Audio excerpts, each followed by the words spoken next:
Thanks for coming, everybody. Today's agenda. Can you do a roll call either? Mr. Silva, Here. Mr. Guy, Here. Ms. McGowan. Here. Mr. Evans, Here. Mr. Winterhalter, Is here. Mr. Edwards. And Mr. Weiner had already indicated he would not be here, so we do have a quorum this evening. Okay, we'll start with a moment of silence and then the Pledge of Allegiance.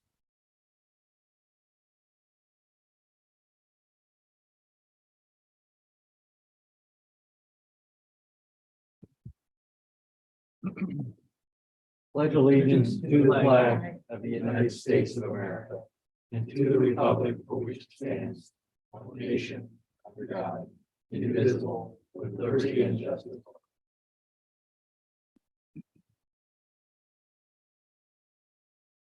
Do any of the members have any comments on the agenda before we get started? No. Good to go. Any public comment on the agenda? Kind of a new item here.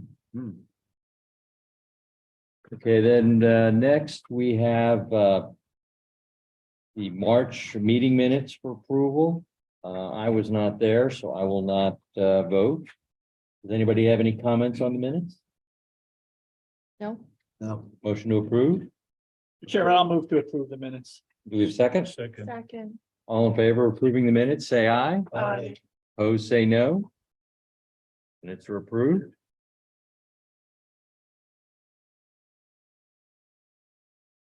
Well, first item up, we have 3829 Westchester Pike conditional use request. Good evening, Greg Edelman here on behalf of the applicants. It's nice to see everybody. We're here on a conditional use similar to the one we were here a few months ago for Ooh La La Salon. This is actually in the cottage next to a cottage number 5. We're seeking to get approval for a florist shop, which is not customer based. It's more arrangements and then distribution. So as part of the conditional use, we're also asking for a secondary conditional use to reduce the required parking to 2 spaces. It's on the ground floor of cottage number 5, about, would you say 2,700? Sorry, 2,500 total square feet. And it's an existing business, florist by Accents by Michelle in the township. So they're moving from their current location up to the cottage number 5. We need the conditional use, I think, for 2 reasons. One, under the SU1, any repurposing of a historic structure requires a conditional use. And then also now under the historic preservation ordinance, any reuse of a historic structure requires a conditional use. We appeared in front of the Historic Commission on Tuesday, got their recommendation for approval. And I think one of the conditions was to have this registered as a Class 2 structure. They're in the process of having Class 2 structures registered throughout the township. So we've agreed to do that as well in order to make sure there's some specific listing of the property in the township's registry. That's about it. There's nothing else. Happy to answer any questions you might I have. have a question. Sure. So you mentioned that you are asking for conditional use approval for reduction of the required parking spaces. Are you putting any kind of a restriction on the application, on the approval, to keep it as not as a customer use facility? Yeah, John might speak to that, but I believe the lease has I that. want to amend one thing that Greg said. She does have walking customers around the holiday season. And it's very infrequent. She does about 15 deliveries on average daily. She's a primary employee. She has one other person. So it's just really the 2 of them.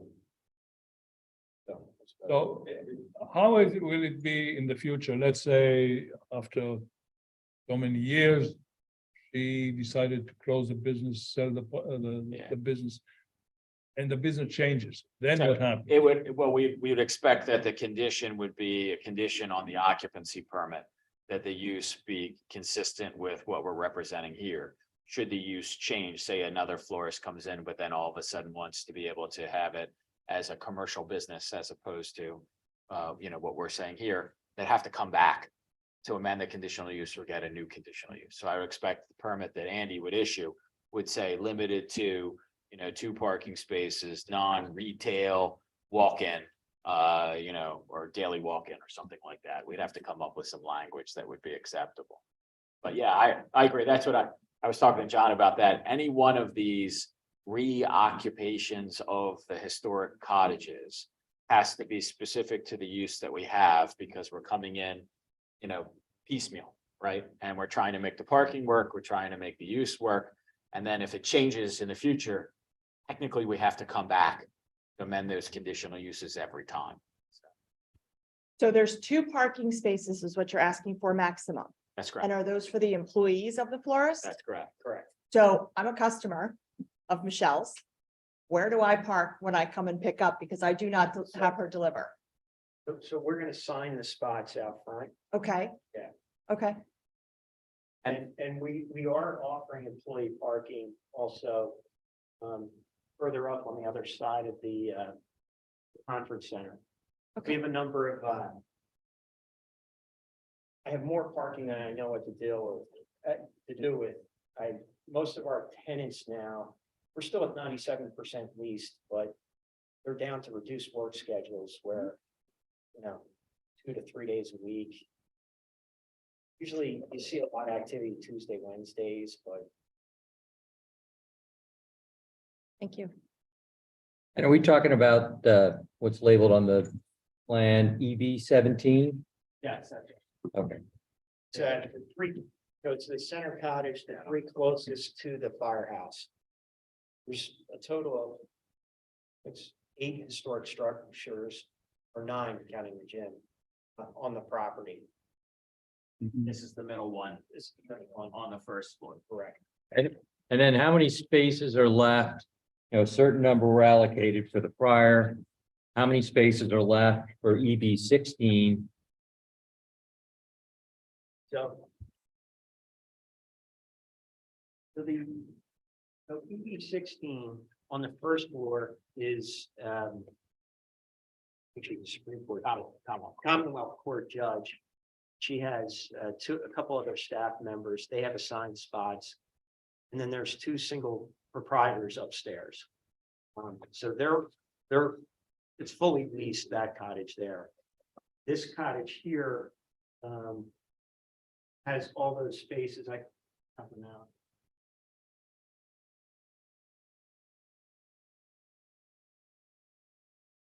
We had another plan sheet. Yeah, I think we do have another plan.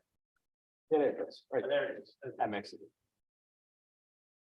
So EB 16 is fully occupied, fully leased. And they occupy those spaces closest to the top there. And we have That's 6 shaded. spaces for we actually have a total 6 shown, but we only wanted of 2. 2. Right. By code, we needed 6, but we're asking for a reduction for 2, which then frees up the rest for the top floor. Well, What's the parking ratio on the top floor after? So that's 4 spaces for how many square it's on feet? use. We're talking to I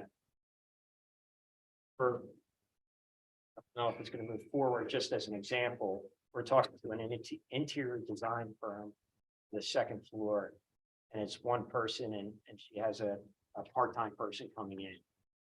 So it's not conducive to a lot of people, like the 1st floor is, 2nd floor is really the non-conforming use. So it's, you have to walk up a lot of steps to get up to those areas. Andy can vouch. It's pretty cut up, so a lot of single, but in the EB 16, as an example, we have an accountant that's upstairs that takes an area. We have another guy that has a number of different businesses. And these tenants, they know their business. They have the concept of 2 spaces for a florist. They think that's, They think they can make that work. Yeah, But some of the busier times, we can make space available, if or other times like Valentine's Day or something like that. yeah, like some of the busier times you'll go Yeah. in and they'll have 5 or 6 people working in there, not 2. Where will you have the And- spaces? Sorry, Where will you have the Like the spaces? overflow. We have Yeah. a lot. the upper lot up above. So the employees can park there. Yeah, exactly. And those So spaces they- won't be used for the employees, and So the ballroom generally has no business Nobody. during the day. yeah, All they're really restricted to nighttime use after 5 o'clock or 5 o'clock. so the balance of these parking spots here, while you're dedicating 2 to Accents by Michelle I for can use the others. customers, the others- these are gonna open up to be used by anybody. That's correct. So they could theoretically use those spots Yeah. all along here. Yeah. If it's open. If it's open. Yeah.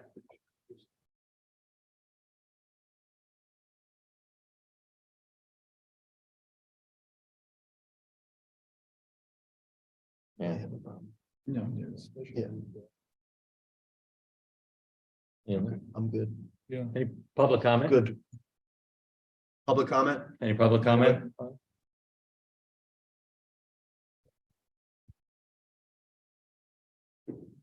Yeah, I guess, looking at this, I mean, these are quirky buildings, quirky design, trying to work with, existing conditions. How long's your lease?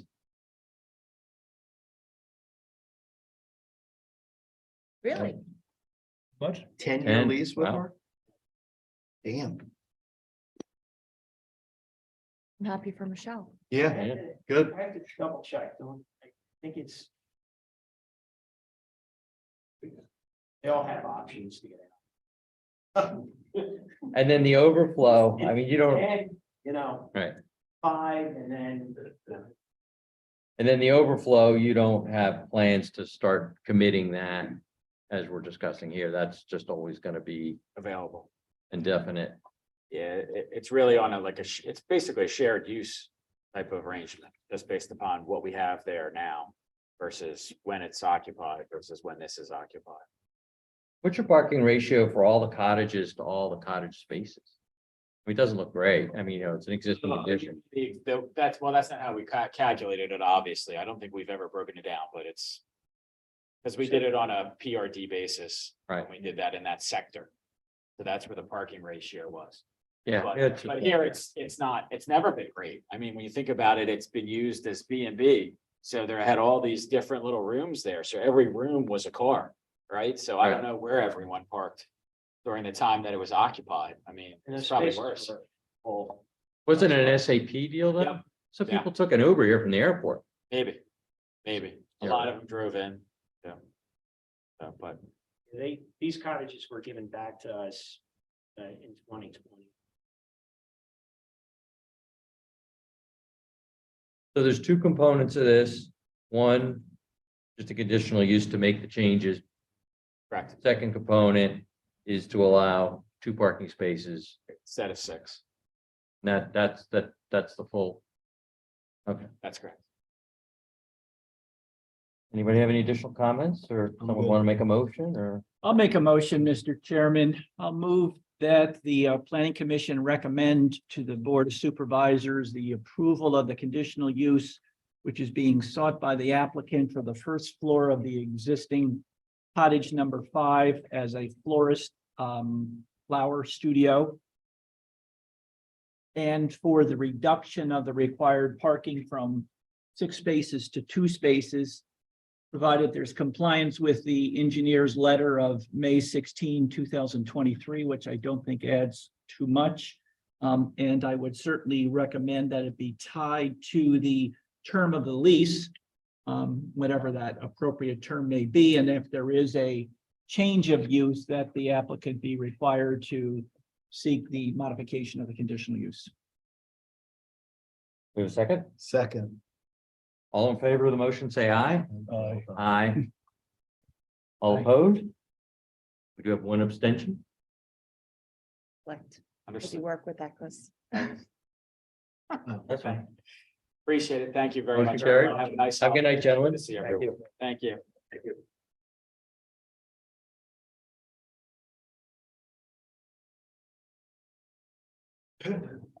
Next up, Stoney Knoll. Evening. Evening. So the last time we were here before the planning commission, they recommended that we go out and get the wetlands redelineated on lot 18.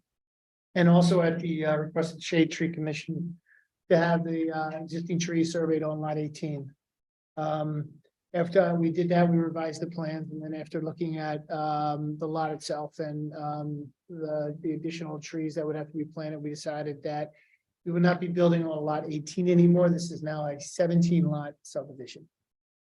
The previous lot 18 will become open space. The only thing that's going to be on there is going to be a discharge from the above elevation basin, and we've shortened that to reduce any kind of impact, excuse me, on that area. We submitted the plans. We got a review letter back from Dave Porter McCombie's office, which was a pretty clean letter. There was a couple issues that were he wanted to see a change in a pipe. We changed the pipe. And then the rest of them were mostly just issue resolved or submit your agreements, get your permits from DEP, et cetera, et cetera, et cetera. This after, or I should say 5 o'clock today, we also met with the Shade Tree Commission. And they had a couple questions about tree protection and species of trees and stuff like that. We had a good meeting. They recommended approval of the plan with conditions of just mixing up some of the replacement tree species a little bit better. And maybe finding a little bit better places to place them, which we said we would take a look at and work with the arborist for. Does the arborist attend the meeting? Did they, or, okay, just making sure everyone's on the same. The other thing is part of our discussions with the shade tree, there was a lot of discussions. We originally had a landscape buffer with new trees along Wayland Avenue. And because of the concern about some of the old trees in Wayland Avenue, we decided to eliminate that. So we no longer have a landscape buffer along Wayland Avenue. All of that vegetation is existing. And we also removed the sidewalks along Wayland Avenue too. We still have the sidewalks within the new road on one side as required. And I think that is the extent of the changes to the plan since we were last there. The sidewalk's not required on. Hmm. The sidewalk's not required on. Yeah, I guess I missed the March meeting. Correct? No, it was, The sidewalk is not required on Wayland. I know we talked about that before. Okay, Where they believe, I think the last language in the subdivision ordinance. I mean, it's suggested matter, but I believe Mr. Gates on record on multiple occasions about design and things like that. So here again, I think that that's an option for the board and the planning commission to offer a recommendation. We have a sidewalk on one side, right? That, on on the proposed road, yes. Yeah. Yes. just I the was one. talking about Wayland Road. Yeah, I mean, I didn't know, I missed the March meeting, whether, No, I don't think we talked about it, Cindy, but. Yeah. We had a pretty, Yes. about a 15-minute, maybe 10-minute discussion about how all of the adjacent properties are developed and the chances of having sidewalk constructed to the property was pretty low, and therefore we kind of had the agreement that we didn't think it was necessary. We understand that, you know, the board of supervisors are going to have to say in this. But at this point, we figured we'd take it off. It would also decrease the disturbance and any possibility of taking out any trees that are adjacent to the curb line.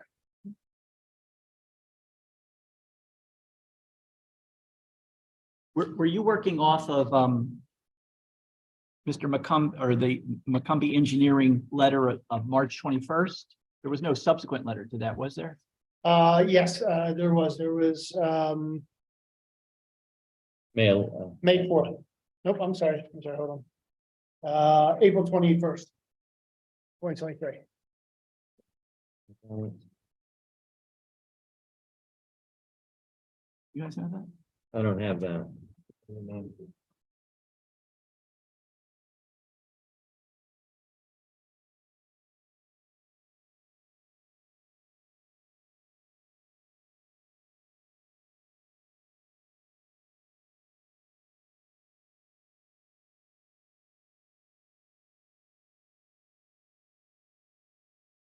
Looking for it.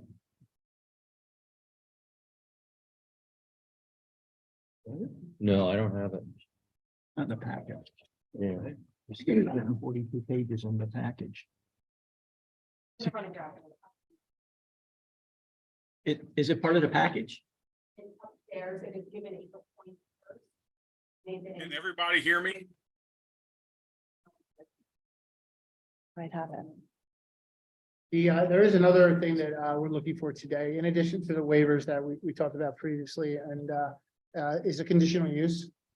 The basin in the back that goes down the hill, we have a storms pipes that go through there. And it's been determined by both the zoning officer and in discussions with the solicitor that even though you're allowed to have utilities go through steep slope without a conditional use, there's a term there calling it stormwater facilities, and a storm pipe from a basin could be considered stormwater facilities, so therefore a conditional use is most likely needed. And we submitted a conditional use application, talked to Mr. Sikora, and that's why we put it on the agenda for tonight.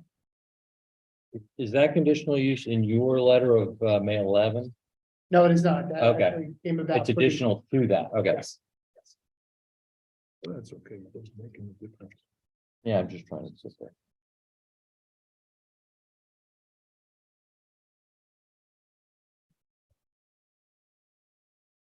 It's a fairly steep slope coming down off of the property towards Echo Valley. Yeah, it varies anywhere. It's funny because there's a bunch of spaces where it's 15 to 25%, and then there's a couple that are 25%, and but in general, it's pretty steep. Yes. Are you able to articulate in any way the disturbance to the existing site and what the developed site and how you're going to manage that stormwater runoff down in towards the Echo Valley section? There is no stormwater control of the pipe itself. What we do is we typically take the basins that control the rest of the development, and we overcompensate for the pipe. I will say though, that the only increase in stormwater in that would be is you had a mixture of meadow and some trees, and now you're just going to put a pipe underground, and it's going to be mostly just meadows. So there's not going to be significant increase in stormwater just from the pipe being constructed. They're steep slopes, not very steep slopes, right? They're a combination of both. Steep and very steep.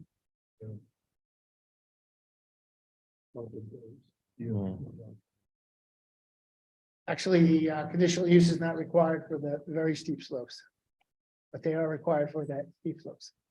Really? Well, that makes sense. It's a quirk of the ordinance. So it is good for you to look for the very steep slope. Well, I was actually looking to see if we could wind it through, but we could do that, so. We don't, so it's only through the steep slopes. I think you could do right here. It's the fact that there's no alternative.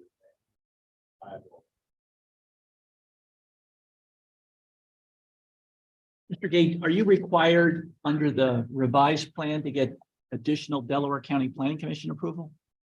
We are currently under review right now. We're waiting for the first set of, or the next set of review comments, and when we resubmit, we will then submit the lot minus the lot 18. And are you looking for preliminary and final approval of the land development plan for 17 units today? That's correct, yes. So just looking at what was presented on the website, the documents we submitted, actually the land development application is written there for 17 lots, but when you read it, it still says 18, so you may need to revise it. In the application Yeah, for land development. Yeah, the one that is on the website, the township website. Yeah, well, that one is January 24th. I think. Yeah, there might be a lot- I don't think we resubmitted an application with a Okay. change in the one lot. I didn't look at the date actually. The one that is now the most current supposedly on. I think what it is we submitted as an 18 and then went through the revision process, and we didn't necessarily submit another application. No, yeah, it's. It just to make sure it's not an error or something. Understood. Thank you. Sorry. May 15th, is a lot 18. Thank you. In next year. Yeah. Let's go to him.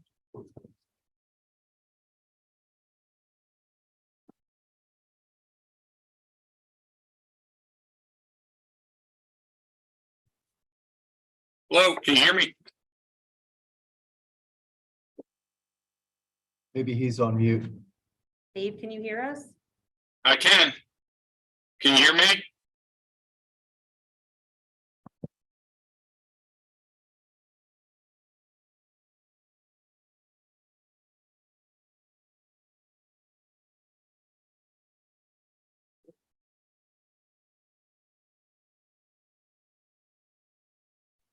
Hello, can you hear me? Right. Then it starts the same letter. Revised drawing shows me. It actually says that. The fires for a lot 18. Oh, Lot 18 doesn't. yeah, it's the fire marshal, so he doesn't have. He's looking at something different. Yeah, okay. Carl Keen, Can you hear me? have you reviewed Carl Keen's letter? Hmm? He's got a mix of 17 and 18 lots. Yeah, the last I talked to him, the only question he had was the location of a fire hydrant. Fire We hydrant. showed him, I sent an email to him, which he okayed. Okay, where it says it could not be determined from the drawings whether a fire hydrant is provided at the south side Yes, of and on Road A and Wayland Road. yes. Okay, all right, there's a piece right above that just confused me because it references lot 18. I was like, wait, I don't think we have a lot 18. I think that was his previous comment when we were talking about accessing utility from lot 18 through lot 17. Yes, to feed the fire sprinkler system, Yes. domestic, okay. And that is no longer necessary. Just bleed from a for your prior Correct, correct. letter. Cheers. Thank you. Second page of McCombie's letter, under subdivision land development item 3. Hello? Delaware County Planning Commission letter has been provided. This issue has been resolved. Are you expecting another letter? No, well, the tricky thing about this has got to get approved by Delaware County first and then gets pushed to DEP, and now we're waiting for DEP to give us a review letter. So if DEP gives us the clear, then we will not go back to Delaware County. So it all Okay. depends. No, because they say that they're okay, but they might have approved the 18 lots. I don't know exactly, but I don't think it makes a difference. You're looking for 17 lots. I am looking for And- 17. And leaving 18 as it Well, was with all the residents that were here the last time. Correct. And everything else is the same, except everything else is changing there. some tree selections Yes, for your meeting with the Shade Shade Tree Tree. Commission. right.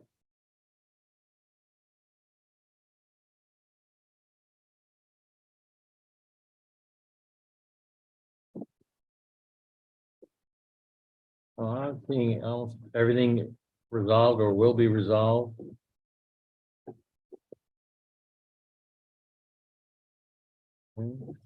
On page 6 of McCombie's letter, item 19. Service line need to be located outside of basin 1. That's the service line from lot 18, so that's no longer. Oh, that's lot 18, okay.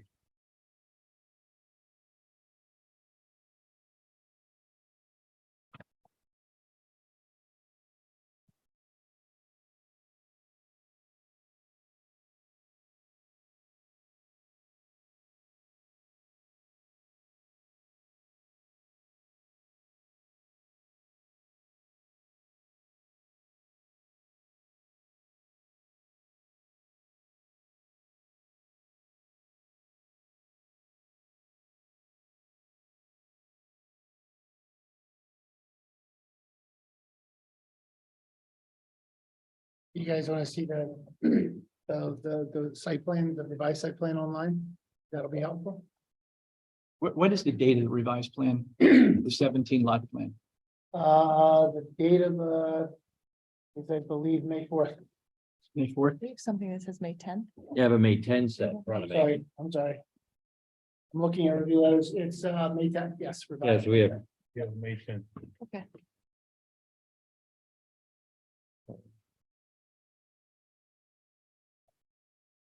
The issue of the riparian buffer, that is, was it only for lot 18 or? No, that was, the riparian buffer was mostly in the back, as a requirement of, Okay, so did you revise the plan accordingly? Item 23, I don't have a copy of this. item 24, so, no, 23. No, it just says, Oh, yes, that repair, we show the riparian buffer on the plan on lot 8, or what was lot 18, but we're not developing it. Right. Heather, if you can go to, I guess, the grading plan. Third grading plan, what sheet is that?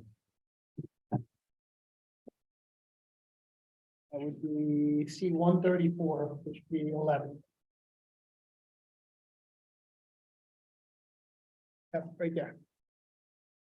Right up there in the upper right-hand corner, there's lot 18, there's the revised, excuse me, revised wetland areas, and there's also the revised trees, and that dotted line is the riparian buffer. You're on.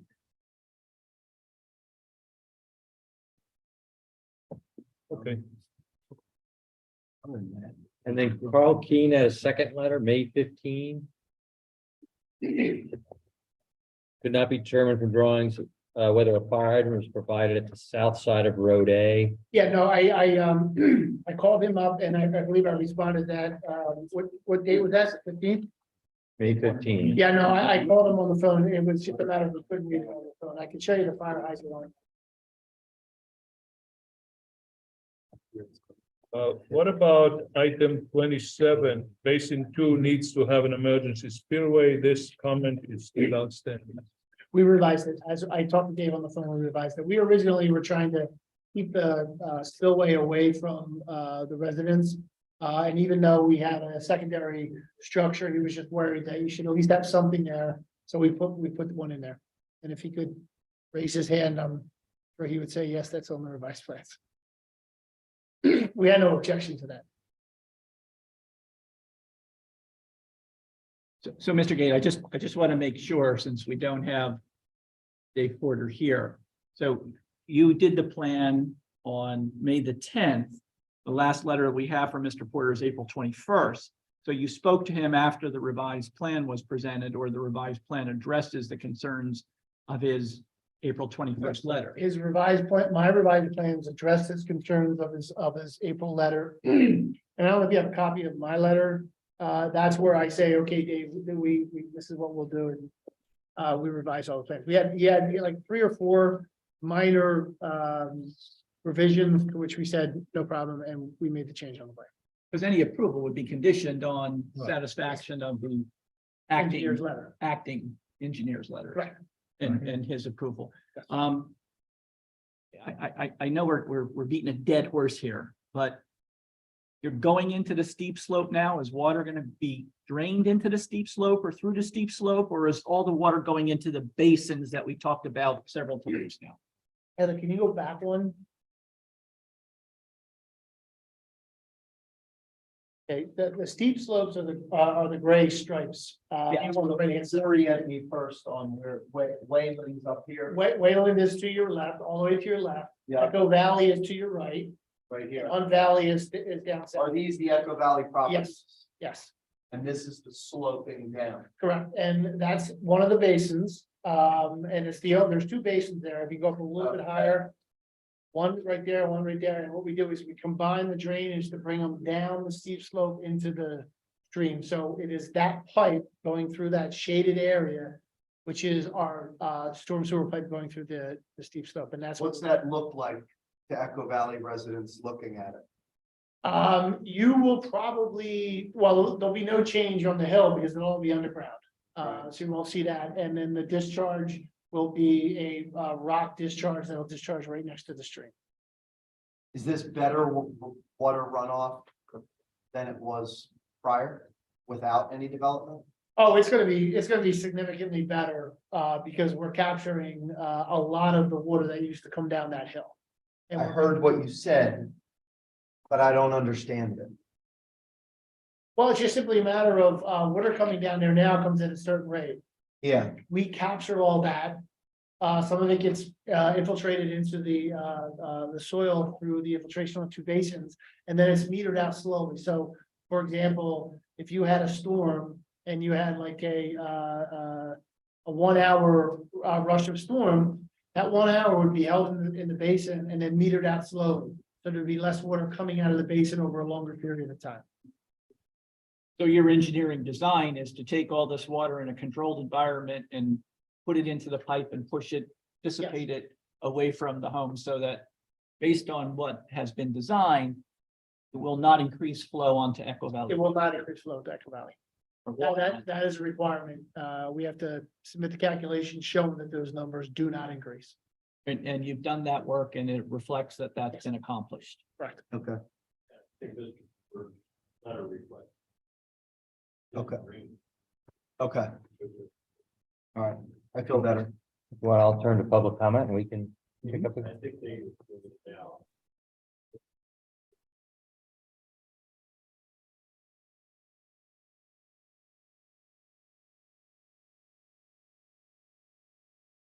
There, Dave. Tracy. This is first time. I think, Or around that. Yeah. well, Dave's letter is pretty clear, I think, anyhow. Yeah. Sean, Dave's letter, does that address this? Well, why don't we start public comment and then he can hear that to the extent he comes back. I don't think. How about now? There he is. Hallelujah. Welcome. Thank you. My apologies. So we're gonna start with public comment and then you can hear that and then we'll circle back to the board. Okay. Is there comment?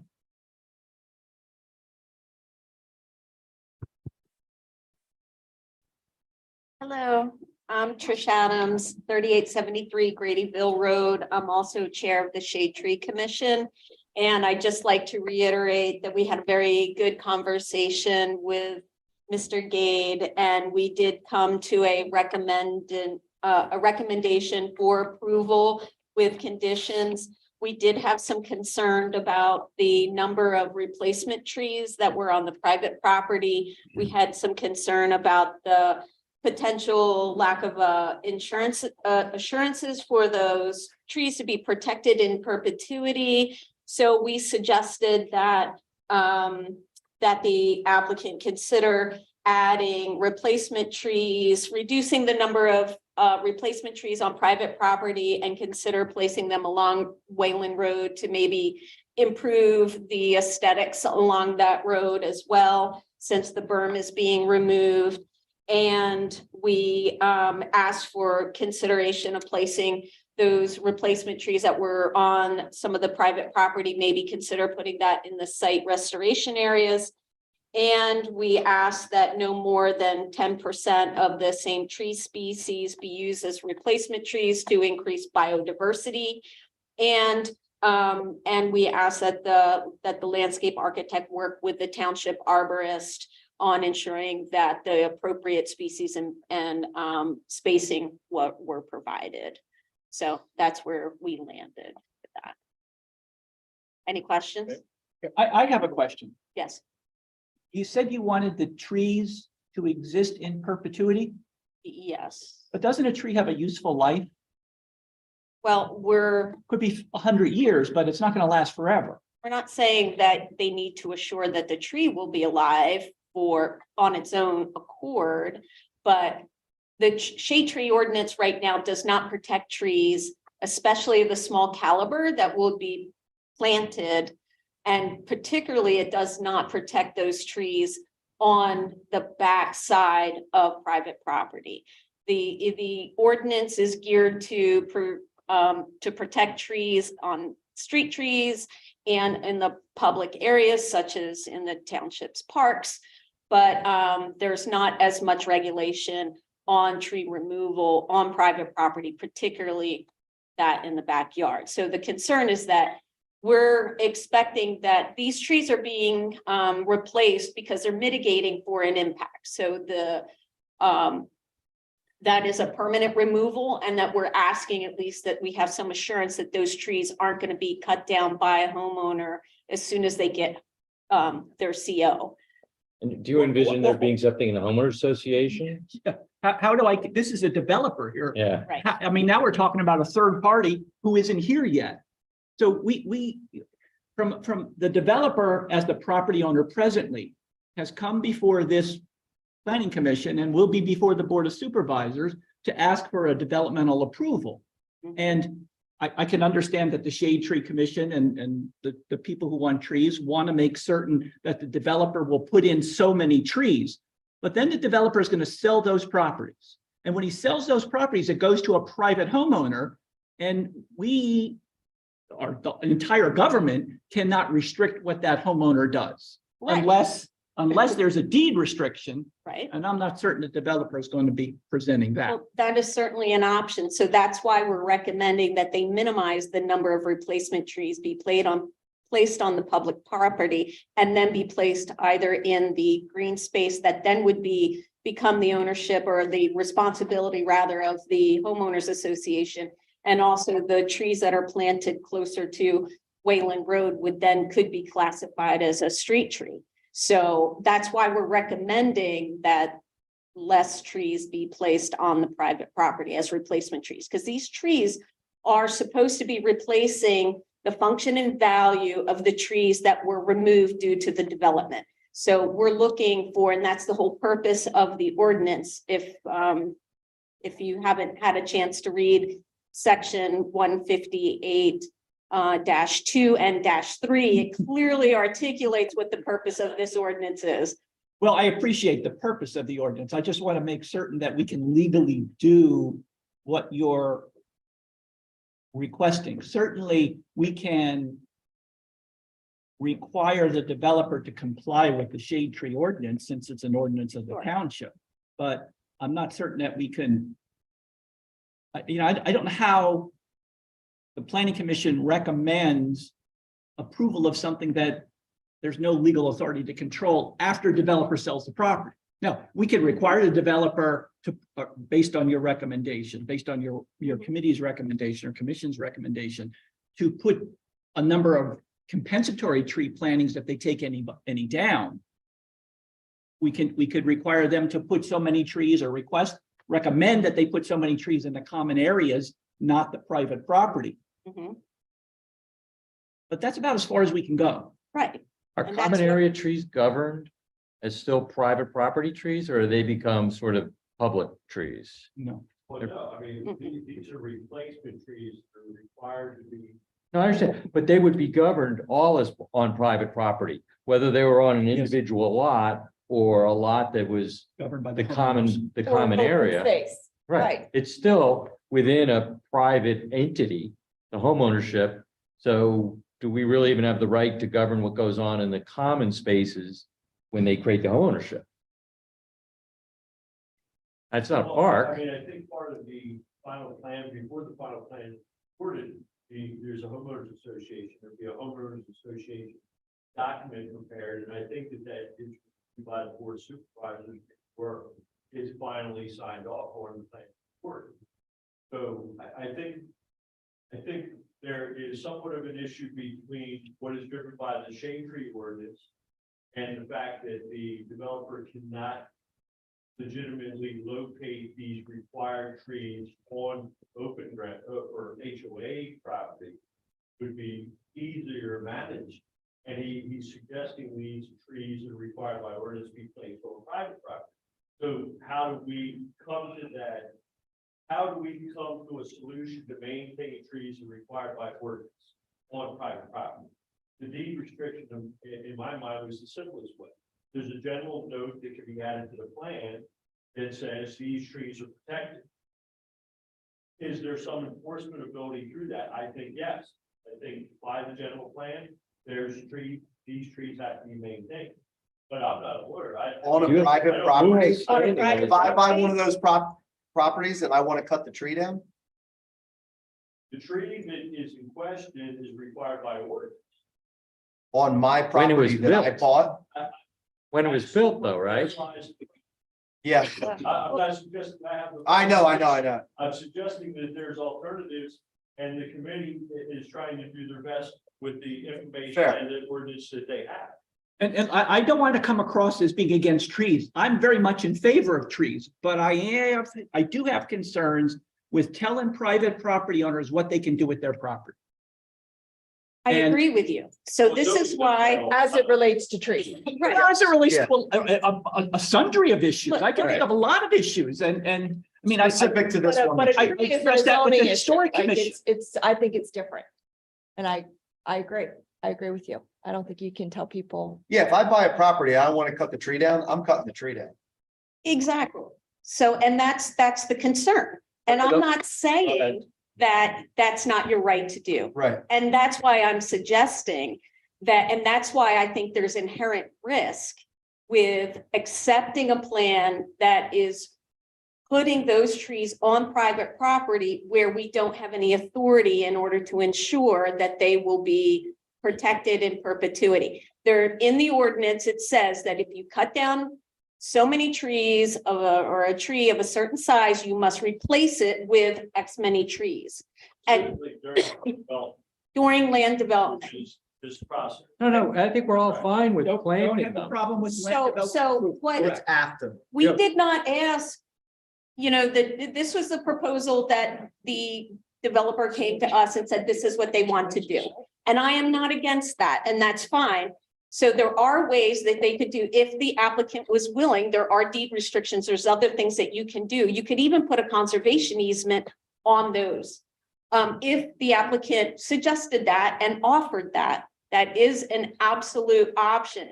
If he isn't willing to do that, then my suggestion is that then we want to minimize the number of trees and minimize that risk by putting those trees in other areas such as the green space where the homeowners association would have responsibility, as well as along Wayland Road.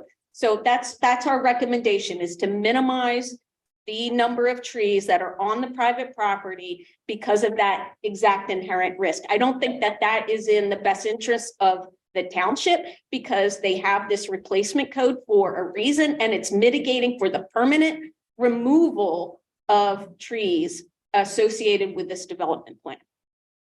The trees along Wayland Road would be whose responsibility? They would be the responsibility, well, I guess that's a good question, but they could fall under, depending on how the delineation on what constitutes a street tree would be defined. Some of them, and depending on where they're placed, could then become a street tree, would then fall under shade tree. How many trees? Who maintains that? Why is it? Why, if it's a street tree, why is it maintained by the HOA? It's protected as a street tree by the township ordinance. Right. It's still, it's the property of the HOA. Even though it's on those couple lots that run along Wayland, that One and tree that, 4 feet around, that is not. Yeah, and do they have to who replaces it if it dies? If If it's by itself, it dies. I guess I'm struggling with are we thinking we're forcing the HOA to have responsibilities going forward? But That are- the HOA is responsible for their common ground that includes landscape.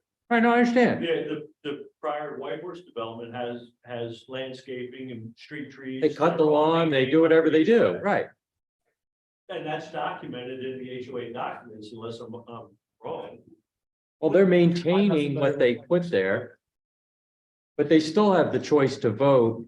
We want planter beds here instead of grass. We're digging up the Well, grass. no, that's reviewed as part of the land development process. Yeah, but once it goes But once it's beyond, done- right. once it goes it's beyond. land That's what, development, that's it. We're fine doing whatever it is when they build. By the township solicitor, and Agree. unfortunately, he's not here this evening. But all I can say is this, we do have an ordinance that speaks to the land development process and tree replacement as a result. And that's, I guess, the rub that we find ourselves in, where we have the land development process, we have specific land development requirements, we have this separate ordinance in our code that speaks to the shade. How many trees are we talking about here that are that supposedly have to go on private property? Approximately 53. 53. 53.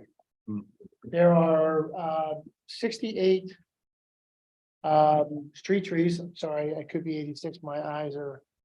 And they're along the street, and they're labeled as street trees. Any other tree added to the plan are purely replacement for what we take down and for the formula of the number. And as you can see from the landscape plan, what we've done is we've shown them in the top corner in between what would be lot like 6 and 7. Between that and the adjacent property north, and we stuck a whole bunch between what would be lots 13 through 15 adjacent to the properties along Hunt Valley. All of them under the properties to give the people privacy. Mhm. No good deed goes unpunished. No. No good deed goes unpunished. Right, and it's an open field now, so, And we've got a way in charge. Right, it is an open field. Right. And if you look right down the street at the White Horse Development. Trees everywhere. Look, he's cut down the trees. They want to shoot. I think, with respect, I think you're. Oh, there. well, Just well, I- a quick question. Is there any possibility that you can add trees off of those private properties on the lot 18? Is there any infill space that wouldn't cause any additional harm? At the Shade Tree Commission, we agreed that we would look into that. There are some utilities in there. We don't want to plant trees over top of pipes. But we said we would look into them. I doubt very much if you're gonna be able to find 53 trees, but we agreed that we would look at it. We'd also look to see if we could infill some of the trees on Wayland Avenue, but that will be difficult because we don't want to take down the trees that we're trying to save on Wayland to put up new ones, because if we take one down, then we got to replace it with 3 or 4 different trees and. just Look, kind of- I think, can we just wrap this So, up, get yeah. last comments? Can I just be clear? I am all for what you're proposing to do. My concern is that we have an ordinance that requires replacement. And typically, those types of, that's considered mitigating an impact. And usually mitigation for a permanent impact requires that mitigation be protected in perpetuity. So it's that replacement. So I'm fine, and I agree. Is that risk low? Yes, that's why we are suggesting, not saying we're suggesting that we take all those trees off of the private. We asked just to minimize the number of trees that are on the private property, and then to look for other options. I'm fine with that. If we don't go there and we can't, we've accepted it. We asked, again, we said, consider. We didn't say demand. We didn't say it was contingent on you have to do that. It was a recommendation. And again, and I'm looking out for the responsibility that we are entitled to do, because we are supposed to be reviewing these applications with the compliance with the requirements of the shade tree replacement formula. And we shall also consider the impact, if any, on all trees that have a DBH of greater than 6 inches. And then we shall make recommendations for the preservation of existing trees and for the species, locations, and size of new plantings. So we are making these recommendations based on our responsibility as governed by 158-10A number 5. So that's it. I'm fine with what you have. I think there's a risk. If you don't think there's a risk, that's fine. But again, our responsibility is to protect the trees. Thank you for your recommendation. Thank you. Thank you. If I may, I think we are overkilling the subject. And I think that Mr. Nolan is right. He provides the trees actually as a benefit to the lots. In the rear of the lots, it's one row of trees. I just don't see any homeowner want to eliminate that. So perhaps legally, homeowner may have the authority to take these trees down. But I think there's a minor risk here, and I think, you know, there is no reason to make it Yep. out of the Good. trees. Yep. Great. Good.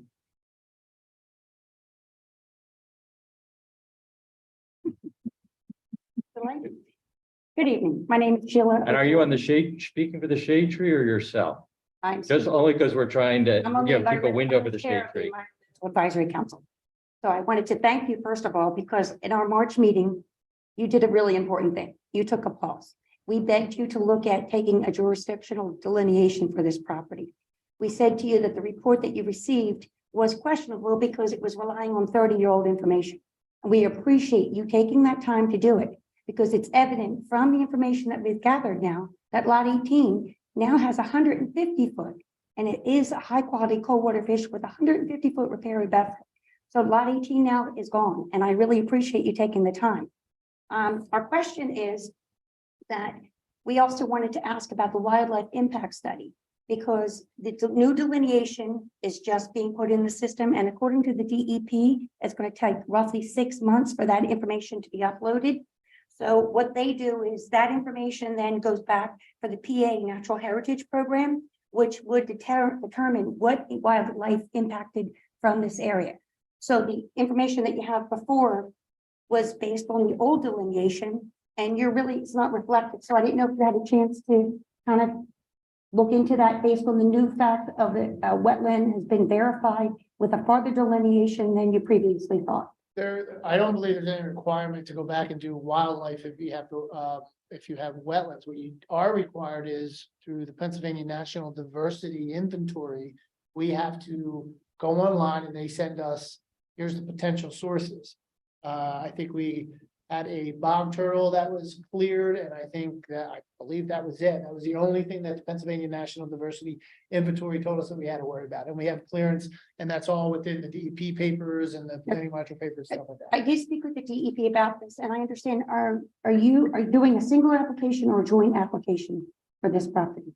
There's no reason to have a joint application Okay. because we're not disturbing any wells. Okay, and for the property that's adjacent to you, are you doing anything? I know you're not disturbing the wetlands, but will you do anything to mitigate some of the erosion that's on the adjacent property?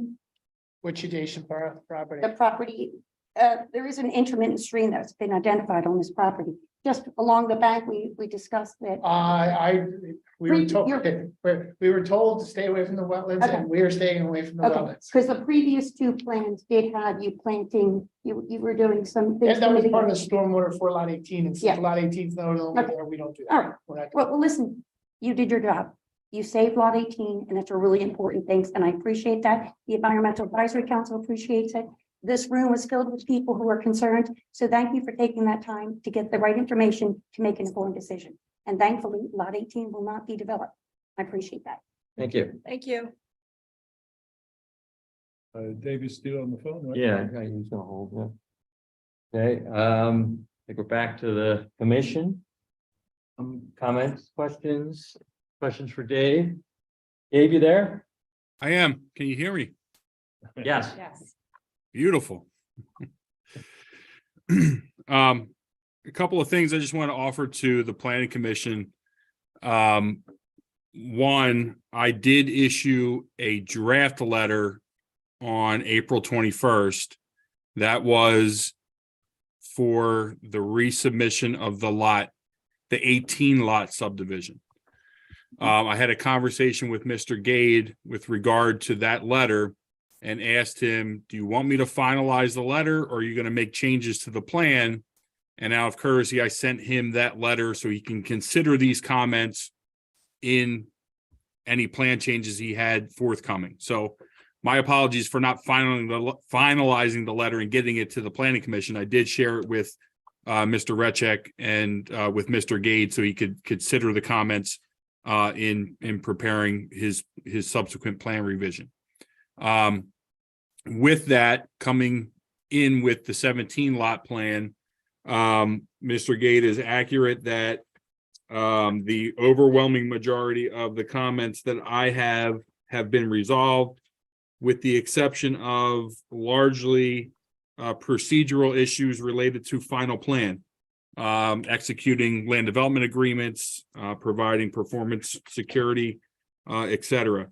I do want to point out now that the number of lots have been reduced by one, the calculation for the fee in lieu of recreational area is reduced from $65,600 to $62,400. So, and the applicant has acknowledged that they are still offering to pay the fee in lieu of. The notation is still on the plan indicating such. The outside agency comments related to NPDES, as Mr. Gade indicated, are still under review. I have not seen anything to that effect that would otherwise affect the stormwater management for the project. I can say that the stormwater management with the removal of lot 18 is actually even more sufficient than it was with the 18 lot proposal. A couple of the comments that I raised were implementing emergency spillways in the basins. They have been added to basin 2 and 3. All of the profile issues related to the plans have been addressed to my satisfaction. And from the standpoint of stormwater management, volume and rate control meets the township's ordinance requirements. And the only real stormwater comment I have are just, minor adjustments to the locations of some of the structures and pipes. With that, the 4 waiver requests are still outstanding, and those are recommendations with regard to those have not changed. So at this point, if the planning commission was inclined, they could recommend an approval of the preliminary final plan to the Board of Supervisors, and then that would give the applicant a chance to move forward with the board, and any of these ancillary minor comments could be addressed and cleaned up with that plan submission to the board for that final approval. And just, I don't know, to answer, so 4 waivers, I'm just trying to find those. Are they on? Well, either on the subdivision plan, which is sheet number 4. And they're related to the requirement to provide reinforced concrete pipe. So they're asking to use high density polyethylene pipe where the driveway culverts and crossings are. We have no issue with that. The cul-de-sac length was another issue. I believe they've satisfied the requirements for the fire marshal with regard to the road width and addressing the extended cul-de-sac in that regard. The curbs and sidewalks was another waiver request. They are providing the sidewalk along one side of the proposed road A, and curbs obviously do not make sense because they're implementing roadside swales for stormwater management purposes. So the curbing would negate that benefit. And the last waiver was to process a preliminary and final plan concurrently, which we're not opposed to. And Dave, are you okay if we do make a motion referencing your draft letter, since it's not a final, just give you a chance to think? I'm fine with that.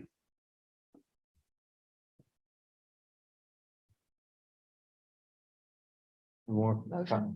questions? Nope. Andy, anything from you? I would just, if you're making a motion, I would just ask for conditional use recommendation. There were 2 of them. Right. Wait, I'm sorry, what were they? One is conditional use for the stormwater to go to transgress the steep slope. Did not need it for the very steep slope. And then for the cul-de-sac to exceed our maximum of 700 feet. But that's a waiver. It's a waiver. Was both? Oh, no, it does say waiver, I'm sorry. Do we have one conditional use and 4 waivers? Correct. Okay, I had that. Okay. I'll make a motion unless someone else wants to jump in. Oh, well, you go right ahead. Go ahead. I mean, I could try, but you volunteer and you go right ahead. I will jump. I've sort of sorted my paper out for that. So I make a motion that we recommend approval to the supervisors of this Stoney Knoll Land Development Plan. Last revised May 10, 2023. Subject to the applicant's compliance with the draft letter from Herbert McCumbee dated April 21, 2023. Subject to compliance, there appears to be one item on the fire marshal letter dated May 15, 2023. And also any comments from the Stantec letter, May 11th, which they've reflected as revised. This motion includes one conditional use request, which we recommend approval for. That's conditional use for stormwater piping at the eastern edge of the property to transgress steep slopes. There is also a request for 4 waivers. They are shown on C-121 on the plan for reference. They are allowing to use HDPE piping. Having a number 2 is to have a cul-de-sac road length leading to a cul-de-sac that is 1,625 feet, which exceeds our maximum as shown in the code. And allowing sidewalks to be provided along Road A only on one side with swales abutting that sidewalk. And then the 4th waiver requested, which we again recommend approval of, having a subdivision and land development waiver to allow the applicant to submit preliminary and final plan as one. I think we should add a reference that the developer will comply to the extent required and allowed with the recommendations of the Shade Tree Commission to perform those compensatory. I'll add that and the arborist conjunction. To the extent permitted by law. Do we have a second? Second. All in favor, say aye. Aye. All opposed? Motion carries. Good luck. I'm gonna miss you guys. No, you're not. Thank you very much. And I'm going to be downsizing by the time you build these. Thank you very much. Have a good night. Thank Have a you. good night. Thank you.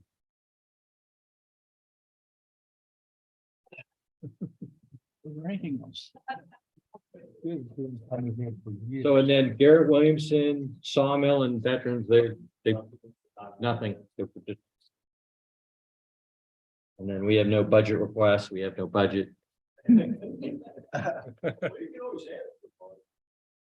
I thought. I think I'll give it. Giving out money. You get more oversight with a budget. I was gonna say that, yeah. Right. No, it's gonna come with all sorts of other stuff. No, thanks. Okay. Do we have motion to adjourn? Motion. Do we have a second? Second. All in favor of adjourning, say aye. I Thanks for coming.